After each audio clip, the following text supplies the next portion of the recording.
Okay,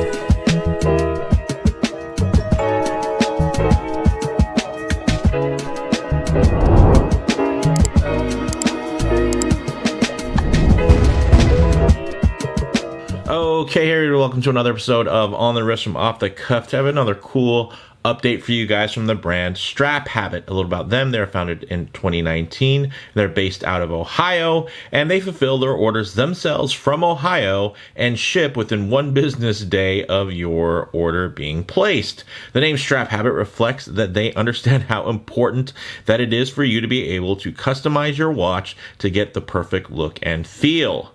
They do handpick and develop the straps that they offer, and they obviously support that as well. Now, in terms of the particular product we're going to be showcasing today, this is one of their new ribbed pass-through military FKM rubber watch strap. And I do have a range of other colors, but hey, I thought why not just lay out some of probably the more mainstream options in black and orange. A really cool thing about these is that you can actually configure them to essentially lay flat, or you can even convert it to a single pass. So that's the really cool thing. They kind of have this adjustable modular setup, and I think that's something that's really different. Also, although I have seen rubber kind of NATO style straps in the past, a nice thing here is that these are quite thin in terms of the layout, and they do have this really nice ribbing, which gives it kind of that little bit of texture, so it doesn't just feel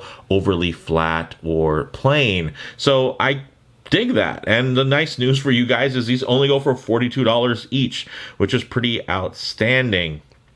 Of course, StrapHabit sent these in free of charge for me to share with you all. So big shout out to StrapHabit. Of course, they don't have any input like nobody does. Essentially, they don't get to see the video before it posts or anything like that. But I do appreciate them, of course, thinking of this channel in terms of their new releases. So with that said, let's go ahead, zoom the camera out, get these pieces in hand, and take a closer look.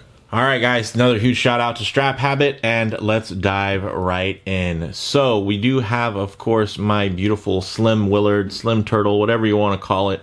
And I think it's a great candidate for these types of straps. One, it has, of course, those beautifully old school box lugs. So this is going to look really great on any type of strap, especially that pass through though, because the lines wise, everything is going to flow really, really beautifully.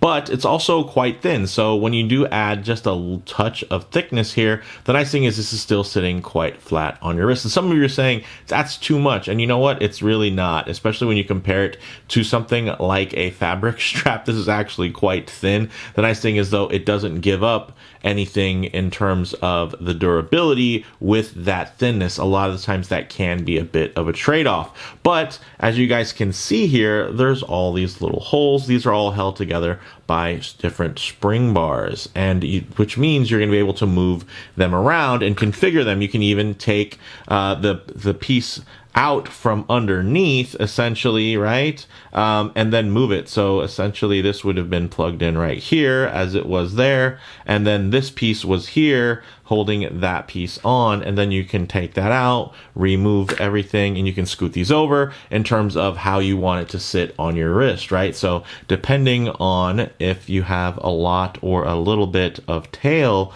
left, the nice thing is you can really tailor that. So for me, I made it to where it just does it without any folding back. So that's pretty nice. But if I wanted to, essentially I could scoot this down to here, to this hole, and then cool news is then I would be able to just go like that, and that would be held in if I really wanted to have that setup, right? Or I could, on the other side, you know, depending on how long it is, I can scoot this up, and then it has something to bite up here if there was more left. So let's just theoretically, right, let's say I had this much left here, and essentially now folding back, now normally, right, so we pinch that in. Normally, hey, that doesn't meet. The cool thing is I could move this spring bar, swap it to this spot or this spot, and now I would have that nice and tidy and tucked away. So again, you do have some options, and that's not just for the single pass. I mean, you can do that with this one. That's actually what I did do. I actually did move these around in terms of those keepers.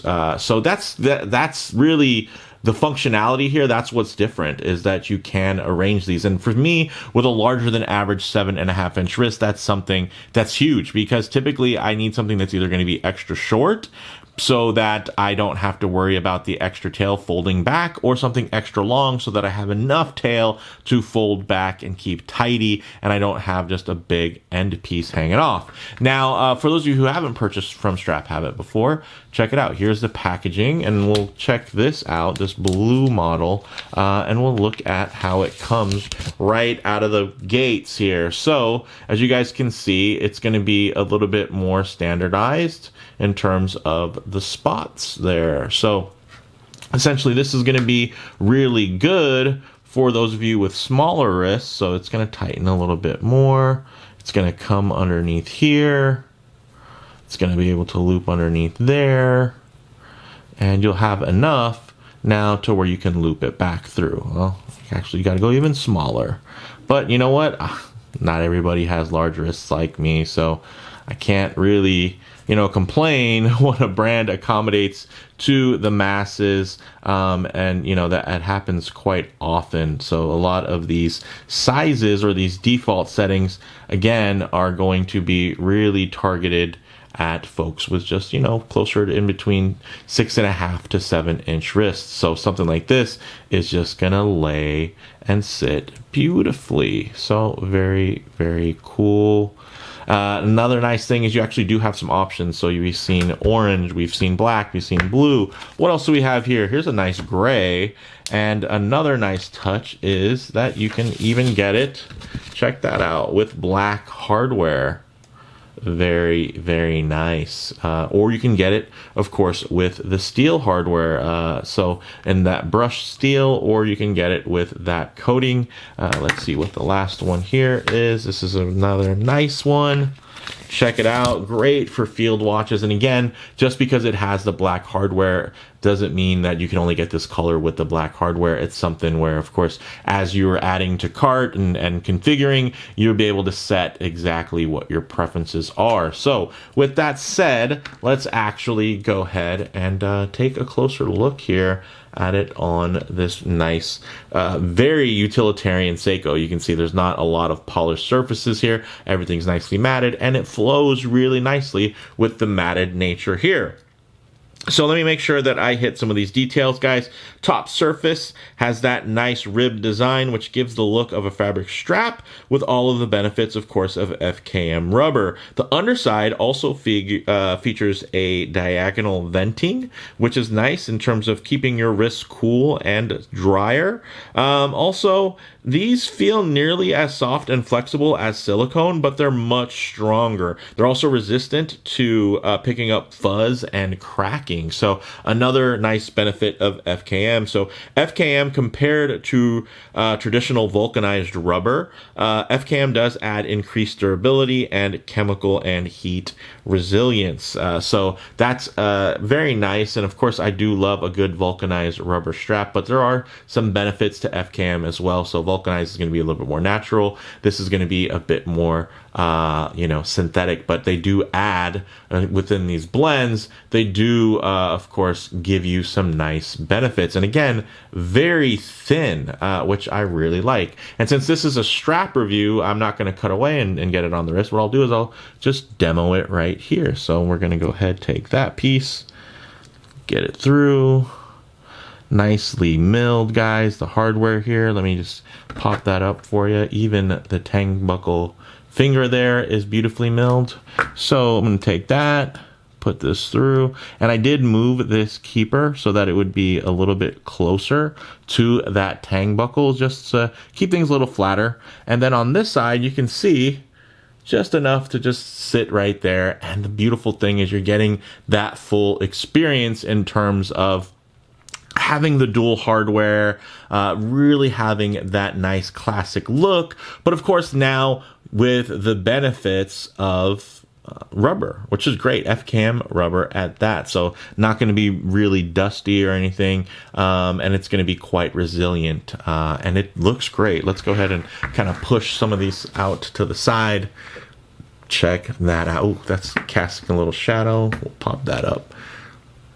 There you go. And of course, if I get my wrist a bit too close to the lens, you're going to get some perspective distortion due to the focal length. It's going to make the watch appear much larger on wrist than it actually is. So what I'll do is keep my wrist nice and low and then just tighten up the frame here so you guys can still get a detailed look, but just at a bit of a truer aspect ratio. So check that out. Ooh, nicely centered. You're seeing both ends. You're seeing also that great hardware, which really does elongate the footprint on wrist, so you can wear smaller watches and they can actually be kind of beefed up a little bit with these. And the nice thing is it will never make it feel oversized. It just gives you that bit of extra wrist presence. Ooh, I just think this is really, really cool. And something else I should probably show you, because some of you are wondering, and I know every watch is different in terms of where its lugs lie and where the of course, where the spring bars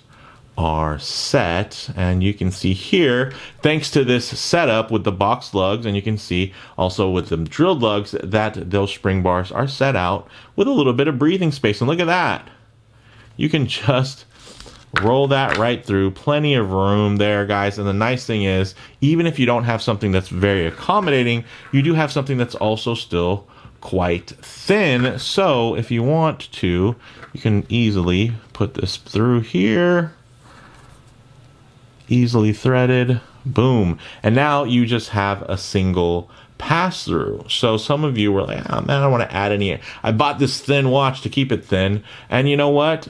That is a definite concern, and that's fine. I normally keep these on 2-piece straps, but the nice thing about putting them on a pass-through strap is, of course, if one of these spring bars fail, this is a closed loop system. So while this is on your wrist, it's not depending on the watch to close the loop. It's going to be closed regardless. So if you do have a spring bar failure, the nice thing is this is still all going to be together. And that is cool. And you can see I arranged it to where you get just enough there just to have that out.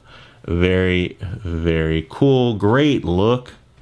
Check that out. And again, close the loop system. So again, none of this is relying on your watch to hold it together. A 2-piece strap absolutely would be relying on your watch to hold it together, because once one of those spring bars fail, now it's open. So that is something to consider. Again, guys, this isn't, reinventing the wheel by any means, but I just think it's a really cool, different approach that I really hadn't seen before. So I was pretty excited when StrapHabit reached out and just wanted to kind of get my take and my input on these straps. I think they're really cool. Again, you can actually set them up to become single pass, and check that out. Look at how that lays on the wrist. Very, very cool. And I know, guys, there's going to be parts of you that are, well, there's, that's inherent with these types of straps in terms of having a little bit of space there. The nice thing here is that you're getting that aesthetic again, but you're not worried about sweating on these. You're not worried about getting stained. You're not worried about when you're eating or something. Yeah, of course, utilitarian-wise, a nice nylon NATO-style strap totally works. But out in the real world, where maybe you're wearing your dive watch and you're not diving that day, you can get things pretty dirty, pretty sweaty, pretty gross, right? The nice thing is you have something like this, and now you can wear this on that expedition, that adventure. And if you have a watch on a bracelet, the nice thing is you don't have to risk scratching up that bracelet, and you have a closed loop system to give you that extra bit of security. So with all that said, let me know what you all think down in the comments below. If you like the video, please do a like, and if you haven't already, please subscribe for more content just like this. Thanks, guys.